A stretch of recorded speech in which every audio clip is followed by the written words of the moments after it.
Bonjour et bienvenue dans Ça Papillonne, le podcast qui t'aide à faire évoluer tes habitudes au travail de manière efficace et engageante. Je suis Rosanne Lemarchand, formatrice en efficacité professionnelle et chaque semaine, j'explore des thématiques variées autour de la gestion du temps et de la formation. Je te partagerai des conseils pratiques pour une meilleure organisation au travail et des histoires inspirantes pour t'accompagner sur ton chemin de formation. Ce qui m'importe, c'est de t'aider à faire un pas de côté, d'observer tes comportements au travail, de prendre du recul et j'espère te faire avancer. Chaque épisode est une opportunité d'explorer de nouvelles idées et d'acquérir des compétences. Installe-toi confortablement et laisse-toi guider. C'est parti! Bienvenue dans ce nouvel épisode. On est à l'épisode 5 du podcast Ça Papillonne. Alors, pour cet épisode, j'avais envie de me poser une question. J'ai fait des recherches. Et cette question, elle est toute simple. Est-ce que la gestion du temps, c'est un problème féminin ? Alors pourquoi je me suis posé cette question ? Tout simplement parce que lors d'une autre écoute d'un podcast, à un autre podcast, je ne saurais même pas vous dire lequel parce que j'en écoute pas mal, justement, ça parlait de gestion du temps à des femmes, en fait, plutôt féminins. Et puis, il y a vraiment cette question-là, est-ce que c'est vraiment féminin, ce problème de gestion du temps ? Et je me suis dit, c'est vrai ça, pourquoi ? Est-ce que c'est un problème féminin ? Est-ce que c'en est vraiment un ? Et est-ce qu'on se trompe pas ? Voilà, donc je me suis posé la question. Et donc j'ai fait des recherches qui m'ont amené à pas mal d'observations, en fait, d'informations. Je me suis enrichie à regarder des articles. D'ailleurs, les articles qui m'ont... les articles qui m'ont pas inspiré, mais enrichi, où j'ai appris quelque chose, sont dans le lien du podcast en dessous. Alors, il faut être clair, quand je suis en formation, majoritairement, je vois des femmes. Alors, quel est le contexte ? Le contexte, c'est des formations obligatoires, par exemple dans une entreprise, dans une entreprise là dans le Finistère, c'est une formation obligatoire à un certain type de métier qui n'est pas spécialement dédié aux femmes, c'est pas des assistantes, pas du tout, mais il y a beaucoup de femmes en fait dans ce métier-là. Et donc, formation obligatoire, et ça passe par la gestion du temps. Donc, j'ai pas mal de femmes. De temps en temps, j'ai des hommes, qui est vachement bien d'ailleurs. Mais pour le coup, formation obligatoire, femmes. Ok, féminin. Et puis, on a des formations qui sont proposées. Par exemple, au CNFPT, la formation, elle est proposée aux personnes, à tous les agents territoriaux, s'inscrivent qui veulent. Et là encore, bingo, majoritairement, ce sont des femmes. Bon.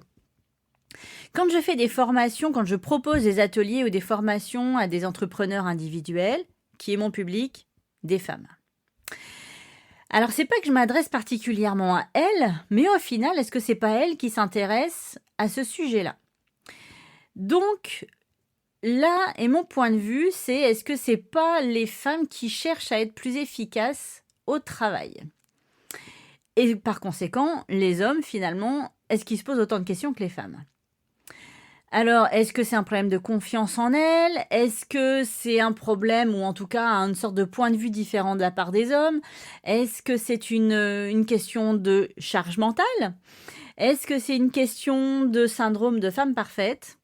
Je pense qu'on a un petit peu de tout ça. Parce que finalement, la plupart du temps, quand j'ai des hommes en formation, c'est vachement bien parce qu'ils n'ont absolument pas le même point de vue que les femmes au sujet du temps et des priorités particulièrement et l'efficacité au travail. À chaque fois que j'ai des hommes en formation, c'est très enrichissant pour les autres personnes, donc pour les femmes qui sont dans le groupe, parce qu'elles ont face à elles des personnes qui ne réfléchissent pas de la même manière. On va avoir des personnes, les hommes, qui vont être hyper orientés efficacité, qui vont être hyper... qui vont pas voir, en fait, qui ne se posent pas la question. Ils vont droit au but. Leur objectif, c'est ça. Ils y vont. Ils se prennent pas la tête. Et surtout, c'est une chose à la fois. Donc là...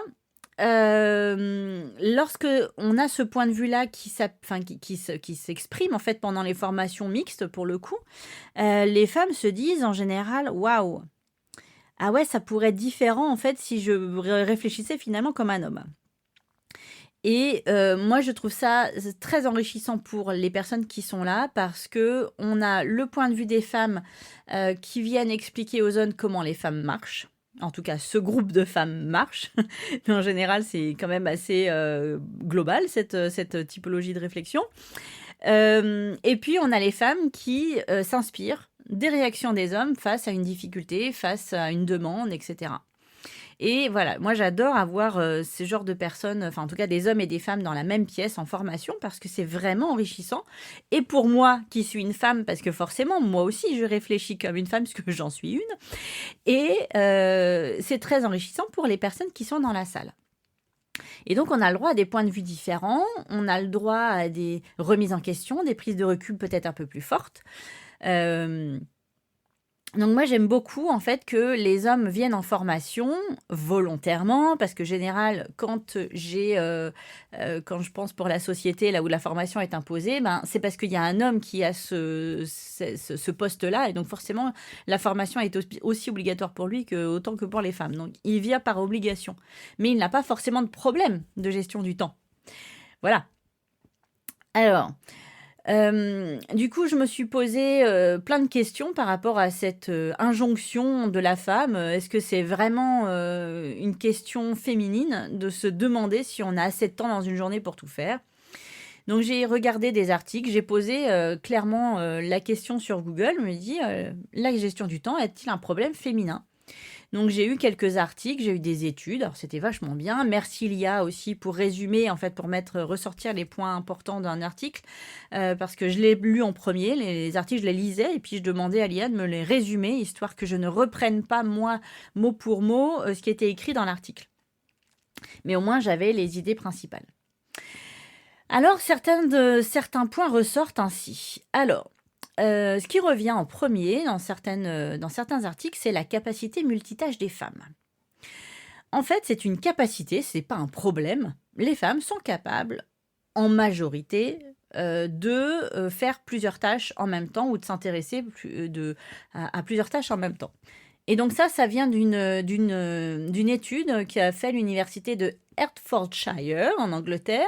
J'ai répété plusieurs fois avant de pouvoir prononcer ce mot-là, qui montre que les femmes réussissent mieux que les hommes dans des tâches multiples, comme résoudre des problèmes ou localiser des informations dans un temps donné. C'est-à-dire ils avaient 8 minutes pour faire plusieurs tâches, et les femmes ont été plus efficaces dans les 8 minutes que les hommes. Bon. En même temps, moi, je me compare du coup à cette information multitâche. Moi, je rentre évidemment dans cette catégorie puisque je peux regarder ou écouter une conférence sur Internet et travailler à côté ou en tout cas lire mes mails, en tout cas des tâches simples. Hein, la principale, mon activité cérébrale est quand même prise sur la conférence, mais je suis capable de répondre pendant 2 secondes à un mail en même temps. Donc je ne fais pas 2 choses importantes en même temps, mais je suis capable de faire une petite très simple et d'être attentive à quelque chose d'autre à côté.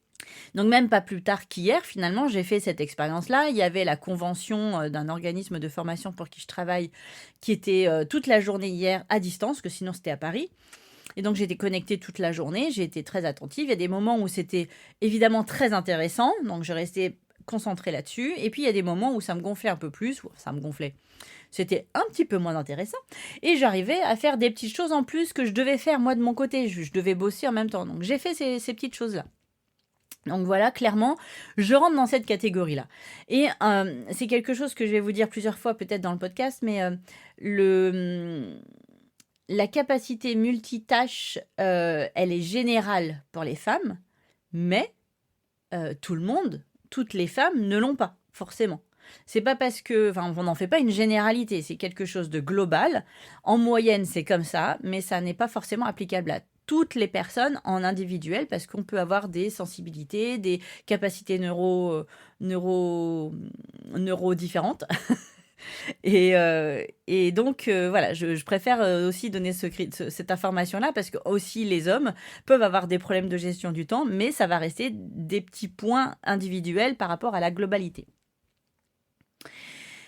Le point aussi qui ressort par rapport aux études ou aux articles que je vois, c'est que la femme va plus dans le détail et dans la méticulosité, donc dans le perfectionnisme, que les hommes. Donc elles ont aussi cette capacité non seulement à aller dans le détail, à la virgule près, la couleur, le paragraphe, etc., la mise en forme, mais aussi elle a la capacité à revenir en arrière, à prendre du recul sur une tâche et voir la globalité de la tâche. Et ça, apparemment, les hommes seraient moins dans le détail que les femmes. Ils sont plus dans le global, dans le recul total, plutôt que dans le détail. Pour eux, une tâche faite, elle est faite. Il vaut peut-être mieux une tâche faite mais imparfaite que parfaite mais pas faite, ou alors qui prend beaucoup de temps. Voilà. Donc ça, c'est un deuxième point qui revient souvent avec le détail. Ok. Alors les points où je suis moins d'accord, en fait, où je sais pas trop, en fait, quoi penser de ça, mais c'est ce qui ressort de mes recherches, c'est que les femmes semblent plus efficaces dans l'exécution de leurs tâches et évitent la procrastination. Alors, je sais pas trop quoi en penser. Apparemment, dans les études, elles se fixent des échéances qui s'y tiennent, ce qui permet de travailler de manière concentrée. Mais moi, ce que je vois en formation, c'est pas exactement ça. Moi, souvent, je vois des personnes qui ont de la procrastination. Je vois des hommes et des femmes en avoir, la procrastination, et qui d'ailleurs, les femmes, quand elles en ont beaucoup de scrupules à procrastiner. Et limite, elles se flagellent de ne pas avoir tout fait, en finale, dans la journée. Donc, je ne sais pas si cette donnée est vraie. Moi, ce que je vois, c'est que, en effet, elle voudrait faire plus de choses dans la journée. La to-do list fait 150 lignes. Elle voudrait faire les 150 lignes d'un coup, dans une seule journée, alors que c'est physiquement impossible. Donc, pour autant, la procrastination, elle n'est pas volontaire. La personne, elle ne va pas se dire « je décide de faire ça plus tard parce que j'en ai rien à faire ». Elles sont pas trop là-dedans, en tout cas. Donc je suis pas trop d'accord avec cette observation-là. Une autre observation aussi qui est donnée, c'est la difficulté avec les imprévus. Alors ça, je suis assez d'accord par contre. Pour le coup, les femmes vont planifier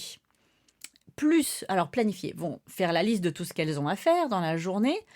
Et donc forcément, c'est archi plein. C'est-à-dire que je vous disais 150 lignes, des fois je suis pas très loin. Elle voudrait donc tout faire en même temps, enfin tout faire dans la même journée, ce qui fait que ça laisse très peu de place à l'imprévu.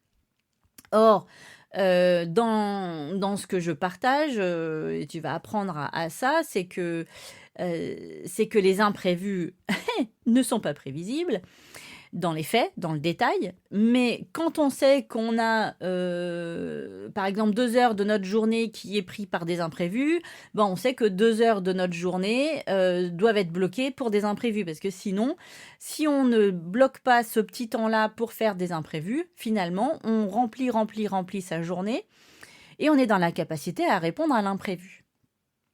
Donc ça, je suis assez d'accord. Alors, la petite phrase qui va avec, c'est « Les hommes étant souvent moins organisés, s'adaptent plus facilement aux changements de dernière minute. » Alors, je ne sais pas s'ils le font au doigt mouillé, j'aimerais bien avoir des réactions, mais je ne suis pas sûre que les hommes soient moins bien organisés.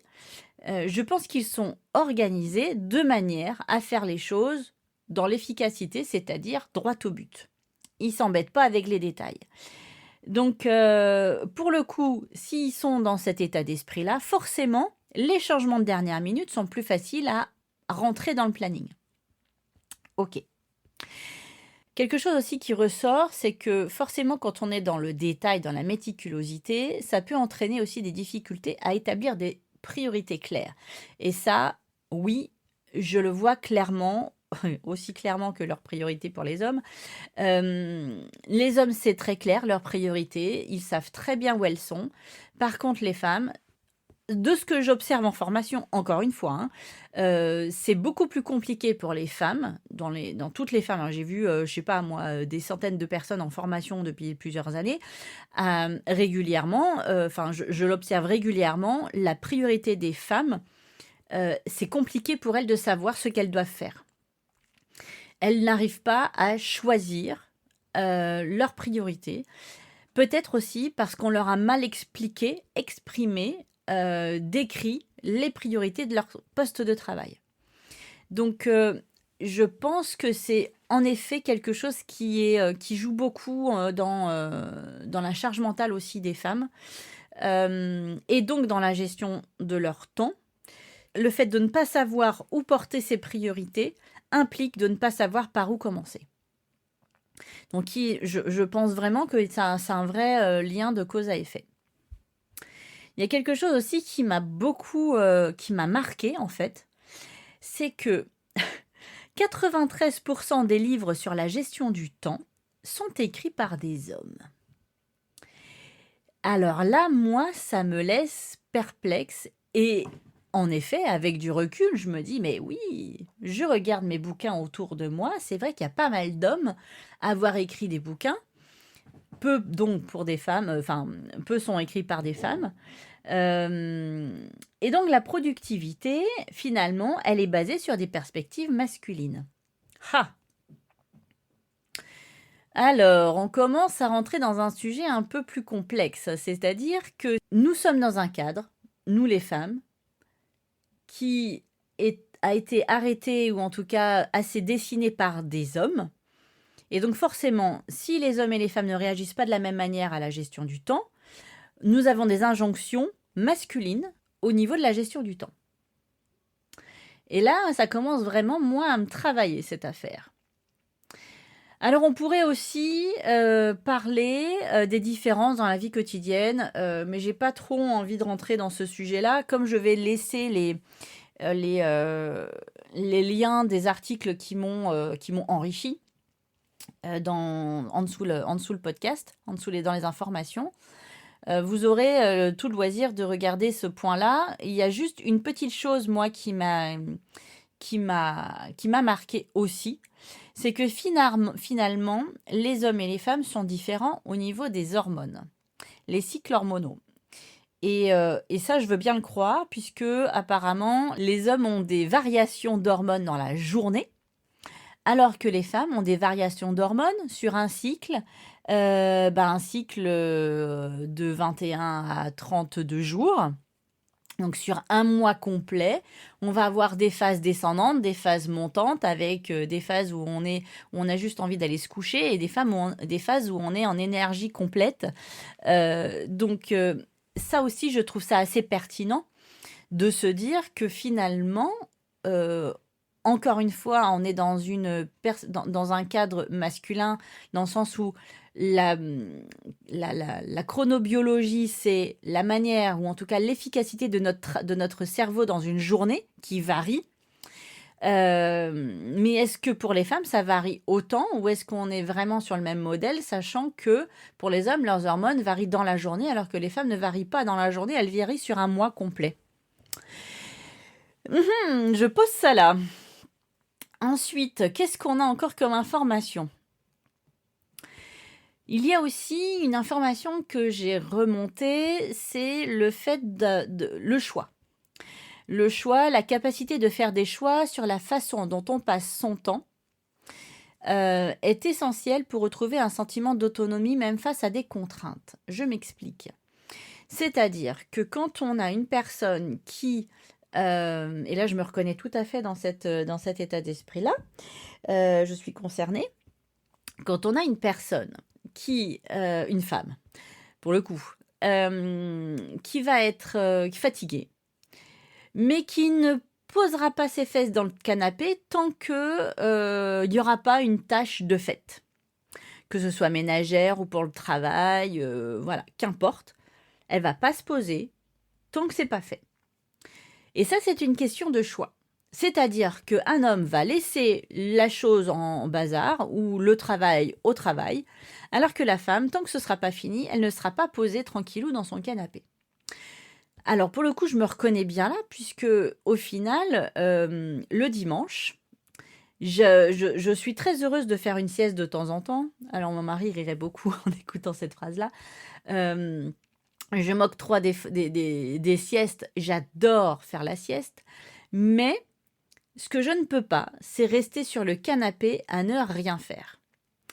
il faut que je fasse quelque chose. C'est-à-dire qu'un temps de rien, pour moi, ça n'existe pas. Le vide, pour moi, est compliqué. Donc, même si je suis dans le canapé, il faut que je fasse un jeu sur mon téléphone, il faut que je lise, ou alors il faut qu'on regarde la télé. Et même quand on regarde la télé, il faudrait pas... je joue aussi sur mon téléphone en même temps. Donc, quand j'ai une conférence en ligne, il faut que je fasse autre chose à côté. Bref, je fais des choix et nous faisons des choix pour que on se sente satisfaite finalement d'une finalité. On est content de faire cette chose-là parce que, dis donc, c'est quand même vachement mieux quand les Duplo ou les Lego des enfants qui sont dans le salon ne sont pas devant nos yeux. Donc c'est bien une question de choix de faire des choses alors que l'on est fatigué. Donc ça, c'est aussi un parallèle à faire dans le travail, au quotidien, c'est qu'on va aller s'épuiser au travail, dans notre journée, jusqu'à ce qu'on ait terminé une tâche pour la simple satisfaction que la tâche soit terminée. Alors qu'on est crevé. Donc on fait passer le travail ou la vie familiale avant notre propre personne. J'aimerais aussi rajouter que, et j'ai lu ça dans un dernier article, que selon Jordan Cohen, un expert en productivité, encore un homme, la gestion du temps n'est pas une formulation appropriée et nous devrions plutôt parler de productivité. Ce n'est pas le temps que l'on passe qui est important, mais à quel point on est productif. Donc je vais rester sur cette conclusion, mais je trouve qu'elle est très très bien parce que c'est pas le temps que l'on a pour faire des choses, c'est qu'est-ce qu'on va faire dans un temps donné. Donc là, ce qu'on va apprendre en formation, c'est que on a un certain temps donné dans notre journée qu'on ne va pas dépasser plus pour notre bien-être, pour notre charge mentale, voilà, pour pouvoir profiter de la vie en dehors de tout ça. Donc il faut faire des choix. Et donc, qu'est-ce que je mets dans mes 7-8 heures de travail pour que ça soit peut-être terminé, mais pour remplir des objectifs. Et c'est pas je dois faire toutes ces choses-là dans un temps donné record de 8 heures. Parce que ça ne sera peut-être pas possible. Selon Jordan Cohen, un expert en productivité, la gestion du temps n'est pas une formulation appropriée. On devrait plutôt parler de productivité. C'est pas le temps qu'on passe qui est important sur une chose, c'est à quel point on est productif sur cette chose-là.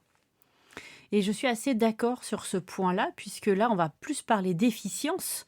C'est dans une heure, j'ai une heure devant moi, qu'est-ce que je vais positionner comme tâche qui va durer peut-être moins, 2-3 tâches de 20 minutes, pourquoi pas. Mais qu'est-ce que je mets dans ce temps-là qui est devant moi?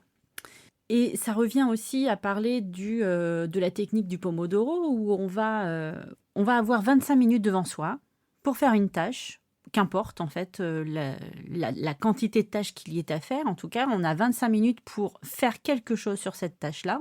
Évidemment, on ne va pas forcément la finir, mais on a un chrono devant nous qui va faire en sorte qu'on voit le temps qui passe. Et c'est un petit peu challengeant en fait cette manière de faire. Ça peut être aussi adapté pour des personnes qui sont sur des postes un peu particuliers, j'en reparlerai plus tard. Mais en tout cas, c'est ça la notion du Pomodoro, c'est qu'est-ce que je mets dans 25 minutes. Donc voilà. Et là, on est efficient. Donc aujourd'hui, c'est vrai que l'efficacité au travail, c'est qu'est-ce que je mets dans 8 heures de travail par rapport à ce que je faisais avant. Donc qu'est-ce que je ne fais pas? Qu'est-ce que je fais? Qu'est-ce que je garde? Qu'est-ce que je jette? Comment je m'adapte? Qu'est-ce que je prévois de faire? Et pour être efficace, en fait, il faut avoir réfléchi à tout ça.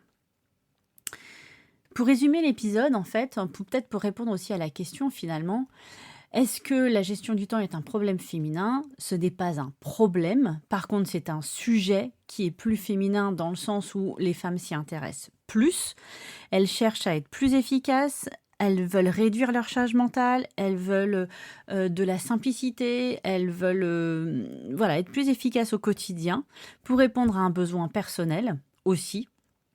Mais aussi cette charge mentale du travail, elles veulent que ça soit diminué, elles veulent s'alléger. Et c'est pour ça qu'on voit beaucoup de femmes finalement peut-être en formation gestion du temps, donc qui est très mal nommée finalement, donc en formation d'efficacité professionnelle, parce qu'elles se sentent plus concernées par le sujet que les hommes. Donc je ne veux pas que cette question soit clivante homme-femme, on a besoin des 2 points de vue puisqu'on a vu que les femmes étaient plus dans le détail et les hommes étaient plus dans le recul, dans la prise de hauteur et dans le focus, tâche faite, donc plutôt faite, imparfaite. On a besoin de ces 2 points de vue parce qu'ils se complètent très, très bien. Donc moi ce que j'aime en formation, c'est d'avoir les 2 points de vue, donc d'avoir des hommes et des femmes parce que c'est beaucoup plus équilibré cette affaire. Ce que je retiens aussi dans cet épisode, c'est que, et ça vraiment ça m'a marqué, c'est que du coup on est peut-être dans un cadre masculin, puisque les bouquins ont été écrits par 93% par des hommes. Donc je garde cette information en tête et je vais peut-être voir les choses différemment aussi après dans la suite de mes formations. Peut-être que je vais prendre les choses un peu différemment. Parce qu'on est tous différents et on a beau avoir des efficacités du cerveau qui, en général, on a un pic en début de journée et un pic en fin de journée. On n'est pas tous sur le même modèle, on est tous différents. Et on ne cherche pas tous la même chose. Il y en a qui cherchent la perfection, il y en a qui veulent juste que les choses soient faites correctement, et puis d'autres faites tout bêtement.